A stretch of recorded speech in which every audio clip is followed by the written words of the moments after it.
Welcome YouTube to our first pod. Or what is this really? It's not a podcast. It's it's just a. I would call it a narrative. Yeah. Our commentary. A commentary. If you want to get all sophisticated about it, this ain't fucking London.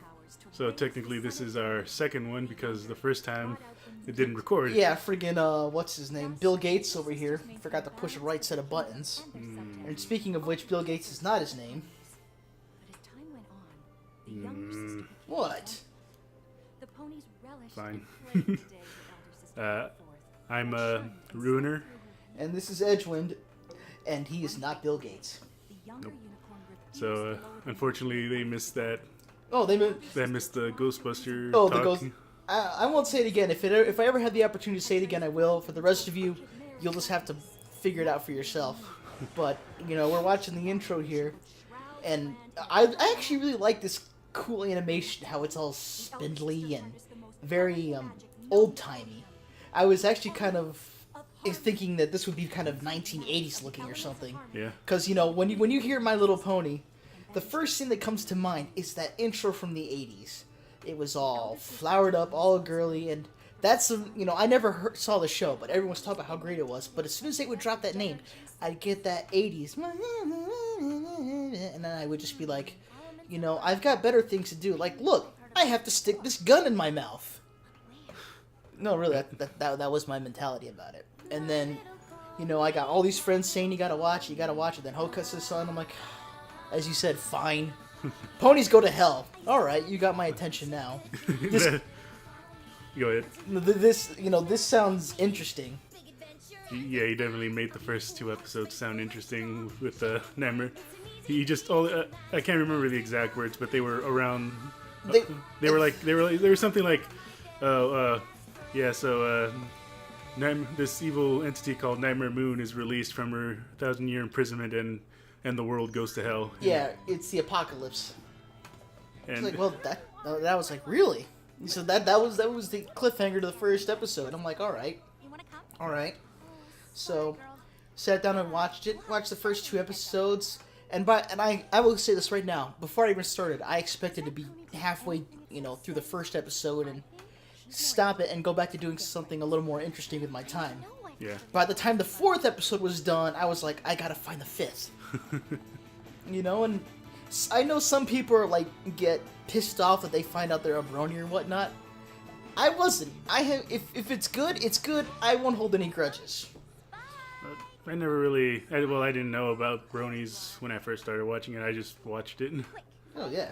It was just a show that I enjoyed watching, so I didn't really know anything about the brony fandom.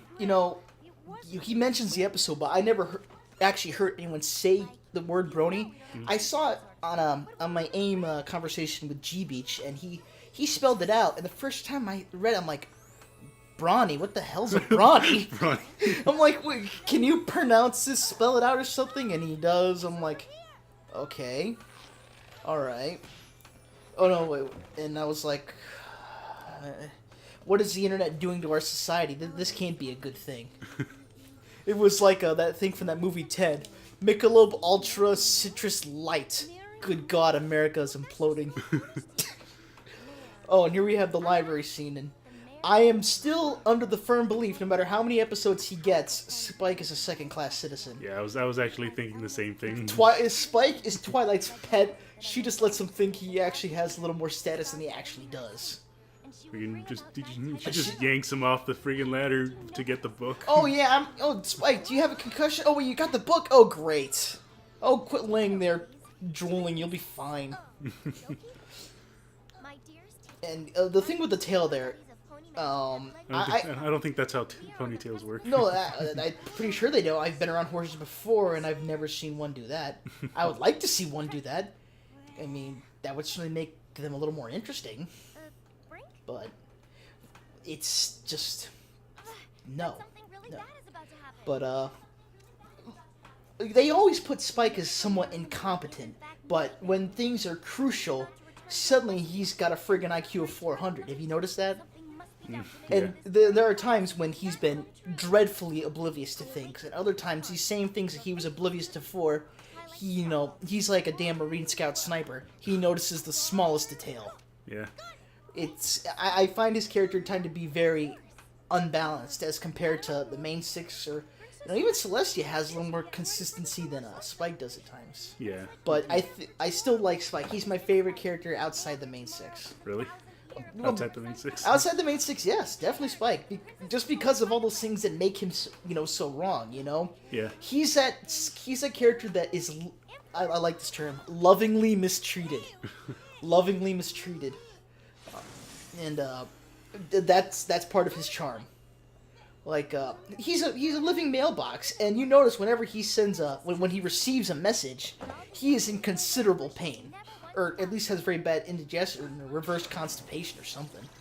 Like that one thing from from season 2 when Spike's getting all those letters from Celestia. Return of Harmony. Yeah, he looks like he is suffering, spitting up all these letters. But Twilight barely seems to give a passing notion to this, as she's more concerned about all the letters she's reading. When, it could be possible that all these things happening to Spike could cause, internal damage, if not permanent. Yeah. Rupture his lungs or something. Because all that burping can't be good for your lungs. Didn't they say, everyone was talking about the movie Elf and that big burp that, What's-His-Face does after drinking that thing of soda? Realistically, that would kill a person. Elf? Yeah, Elf, or whatever it's called. That one with Will Ferrell. The monster thing? No, the one with Will Ferrell where he's like one of Santa's elves. Oh, that one, no. Yeah, and they said it was like he drank that whole 2 liters of soda, that big burp, and I can't remember where I heard this, but they said somewhere that a burp that long would likely kill you.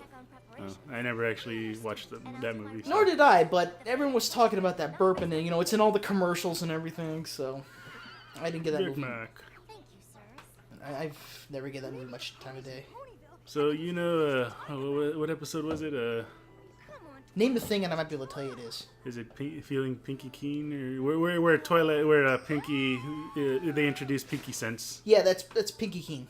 Yeah, so, I remember seeing, a few people talking about how you remember Fluttershy holding that chariot of frogs. Yeah. So, and people were like, how does that work? How's the chariot flying too? Well, yeah, exactly.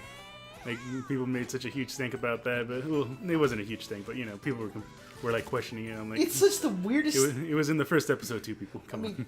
This show is about magical talking ponies. Even the Earth ponies apparently, at some degree, have some kind of magic in them. Or at least they're buckets. Yeah. Just have some Apple magnetic powers where they get attracted. Everything falls perfectly into a bucket, as Applejack has just demonstrated. But all these things that that they can do, and you want to complain about a flying cart.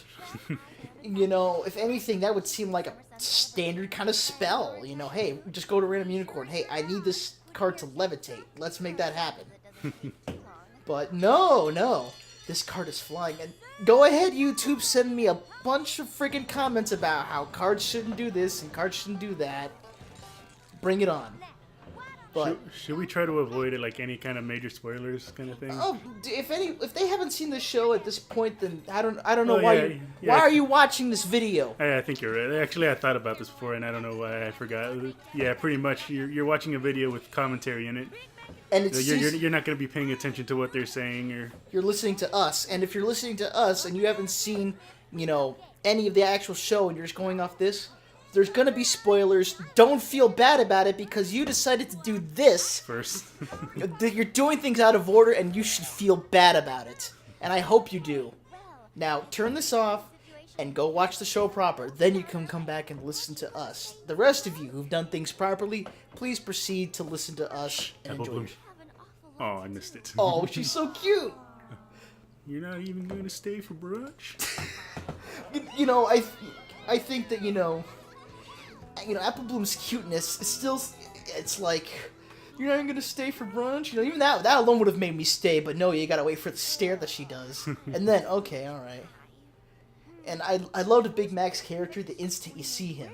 Because, the very first thing they introduce is, Apple Bloom's got that huge cake on her head, which is cute. And then Big Mac holds up the tiniest freaking cupcake you've ever seen. I never really paid attention to that, but you're right. Yeah, and it's just, I like... This character's not going to... I knew from the get-go, he's not going to say much, he's not going to do much, but what he does, you're going to love. Speaking of characters you love... Oh, yes. Yes, I am one of the many out there who loves Rainbow Dash.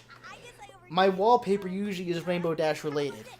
And I love it whenever they mix Rainbow Dash, in the fan art and whatnot with military stuff. Like, I have that one picture, it's probably famous in the Brony community already by now, it's been so long, of her sitting in a fighter jet. It looks like a FA-18 Super Hornet with that mask on and everything, and flanking her on two sides are two Su-30 MKI flankers.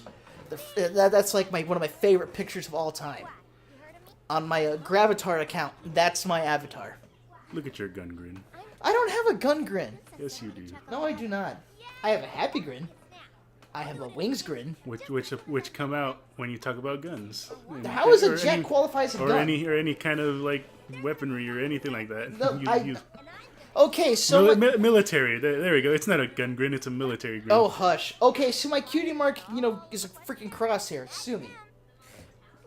We're over at my place, and as we speak, we are surrounded by a plethora of weapons. I have about 12 swords on the stand, if not more. I think it's like 14. The 1 or 2 are on the floor right now. I had to clean them. There's one on your couch. Yeah, there's one on my couch. A couple dozen knives, a few machetes, and 1 nightstick. I love the nightstick. And but I do not have a problem. No jets though. No. I guess that's proof that you don't have a problem. I have 3 Ace Combat games though. That doesn't count. 2 of them are the best. The third one is, it's like the Call of Duty of flight sims. I have Unsung War, which is 5, Ace Combat 0, the Belkin War. Love that one, had a great story, and Ace Combat Assault on Horizon. So I liked how it was actually 10 seconds flat. It really was. If you count it, it actually is like 10 seconds. Yeah. I never actually thought to take a stopwatch to that, but now whenever I get the opportunity that I can actually literally do something in 10 seconds, whether the people around are brony or not, I will always say 10 seconds flat. I never noticed it until now, but just before they go into a carousel boutique, you can actually see Canrell out in the back on the side of the mountain. Oh, that's cool. I never noticed it. Rarity's stuff, I like her character and whatnot, but a lot of her stuff is touted as being so beautiful. Mm-hmm. In my opinion, some of that stuff is pretty garish. That rock hat that she made. Yeah, though, that's definitely garish. Especially when the rocks are... Well, actually, the rocks falling off actually kind of made it a little cooler. Well, it's a long story. But the shape of it, my God. I always love how I'm still under the belief, and contradict me or prove me wrong or whatever, internet, I believe Rarity and her family are Canadian. Given judging the accents of her mother and father, her accent and Sweetie Belle's accent, actually, because, there are a lot of Canadians that have that American style, no accent. And then there are those like her father and mother. I can't do their accent, but you all know what it sounds like by now. And even though Rarity sounds British, obviously, for those of you who do live in Canada, there are British accented people up there. So in my opinion, they cover that spectrum. So they've got to be Canadian. They got to be from the equestrian version of Canada. And the French counts too, because there are plenty of French in Canada. So Rarity is equestrian Canadian. Maybe. No, definitely. I believe it in my heart and soul. I didn't know you had those. Nor did I. See, there he goes, being a nice, happy little servant. Oh, here's your favorite character coming up here. Yay. I do admit, I love Fluttershy. I'm not the kind of guy to go, aw, a lot, but she makes me. I feel like it, she makes me. The second I heard her saying her name, I was like, I'm going to love this character. And her name, definitely is a cliche on some level or another, but it doesn't feel like it. It actually feels quite elegant and well put. It doesn't feel like something in the 80s or something, or in the 90s, because back then... Wasn't she a photographer back in the original? Fluttershy? Yeah. I don't even think she was in the original. You sure? I thought I heard something. No, like Twilight that. Sparkle was in the original. I know that. Her mother's, her color scheme back then. Yeah, that was her, I know, Lyra and I think Bon Bon were from, Generation 2 in the 90s. That's weak.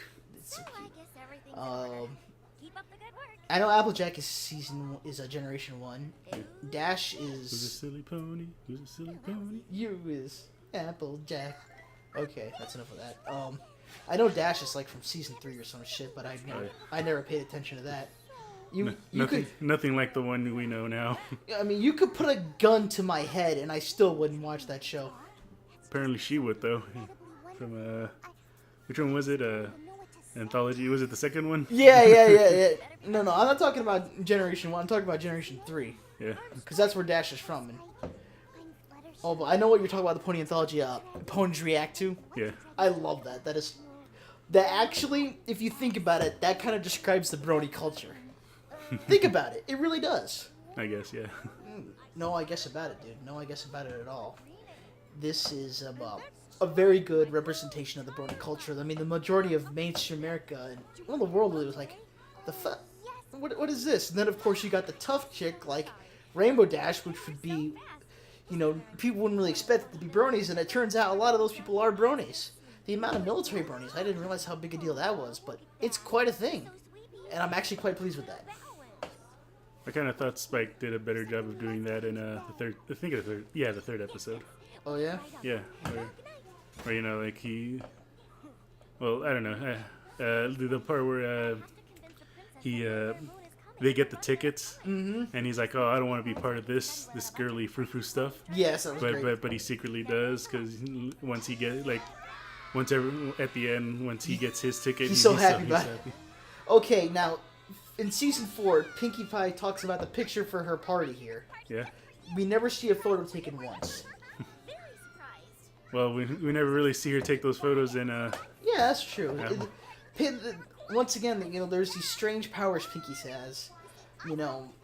There's unicorn magic, there's alicorn magic, there's Pegasus magic, and then there's Pinkie magic. Or whatever it is that she does. Whatever it is. They talk about characters breaching the 4th wall. I think Pinkie's probably breached the 60th. Because there are things she does that... I'll cite season 3, Too Many Pinkie Pies. How in the world do you slow yourself down? Into the water, nice and smooth. Oh, she did that in The Best Night Ever, too. I know, right? On the trampoline, slows down. Confound these ponies. They drive me to drink. I've never been tempted to try that. I have actually. Really? I not drink a whole bunch, but I've been on 2 occasions now. I have No, but I mean on cupcakes. Oh no, on cupcakes no, but I have consumed raw hot sauce on a toothpick on a dare. Yeah. Was it the man? It wasn't the man. If you get that reference, give yourself a cookie. It wasn't the man. It was just some things that... One was a buddy of mine. He was Cuban. It was an old family hot sauce recipe. Went back a couple generations. Holy crap. I took like half a toothpick's worth. My mouth was burning all day. I had brought 6 slices of bread with me in anticipation. I should have brought the whole fucking loaf. And the stars will aid in her escape. I think, yeah. In the first time I watched this, I didn't notice the stars were moving closer towards the moon. Well, I didn't notice that either. But then again, I'm legally blind. I'm gonna miss a lot. But yeah. Also, in that same respect, because I'm legally blind, I sit really close to the screen. So, second time around, I will see a detail that a lot of others will miss because they're sitting far back. Yeah. Take that, sighties. Where's my drink?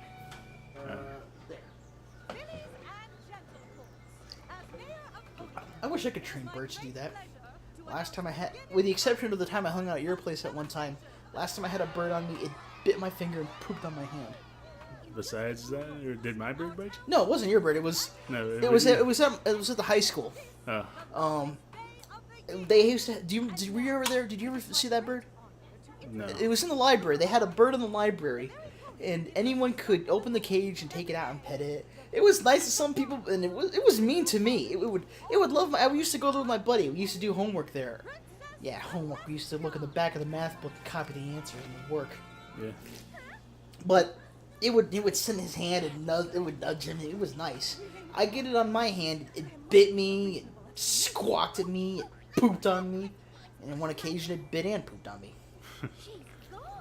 So, for the most part, I don't like birds unless they are made of metal and they fly and they have guns and missiles. Those birds I like, but the little ones, parakeets. I don't know about parrots. I've never been around one. I guess they're cool, but no, I don't like little parakeets. One bird I do like, and it seems like something right out of My Little Pony, and for that instance, is the lyrebird. The lyrebird? It's a bird that can imitate anything from other birds to chainsaws. It can actually sound like a chainsaw. The Crusaders were right there. I know, right? And yet, in their episode, they've never met each other before. Yeah, I know. Good job, Hasbro. I love the references here. No. Black Snooty. If you are too young to know that, or if you've just never, been exposed to those older movies, they're referencing Black Beauty. Saw the movie once with my grandparents. It was alright. But, I like those kind of references. I never would have. This is the first time hearing of this, so. You never heard of it? I wouldn't recommend it. Not enough explosions and no car chases. But it was alright. Alright, well, we're coming up to the end of this first episode. Alright, we'll be right back with the second one. Until then, I don't know. Go do your own shit. If for whatever reason you haven't watched this yet and you've stuck it until now, stop. Yeah, and also please subscribe because we might do one or two more of these. To be continued, bitches.